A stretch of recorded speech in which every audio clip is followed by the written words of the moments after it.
அதே போல ஆன்லைன்ல கூட தொடர்ச்சியாக அந்த ரம்மில வந்துட்டு மரணம் தற்கொலை நடந்துட்டு இருக்கு. எப்படி பாக்குறீங்க? இல்ல, மிக கவலை அளிக்கக்கூடிய ஒன்று. இதையெல்லாம் தடுக்கப்பட வேண்டும் என்பது எனது கருத்து. இன்னைக்கு நான் ஒன்றை சொல்கிறேன். இன்னைக்கு காலையிலயும் சொன்னேன். அன்னைக்கு பல தம்பிங்க வரல.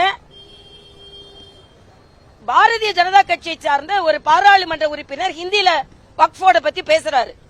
வைகோ எந்திரிச்சு அதுக்கு கண்டனம் தெரிவிக்கிறார். உடனே மரியாதைக்குரிய உள்துறை அமைச்சர் எழுந்து உங்களுக்கு அப்ப எப்படி ஹிந்தி புரியுதுன்னு கேட்கிறார்.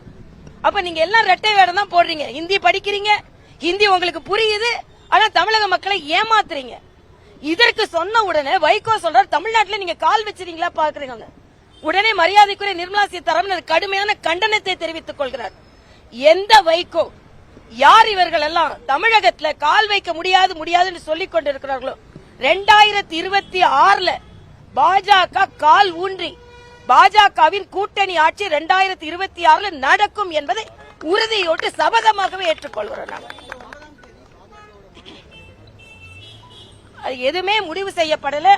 அதை பற்றி நான் பேச விரும்பவில்லை. இதெல்லாம் உட்கட்சி விவகாரம். அதற்கு மத்திய தலைமை எங்களுக்கு என்று வழிமுறைகளை கொடுப்பார்கள். அதன்படி நாங்கள் நடப்போம். அதை பற்றி நான் பேச விரும்பவில்லை. அவ்வளவுதான். அதை பற்றி நான் பேச விரும்பவில்லை. அவ்வளவுதான்.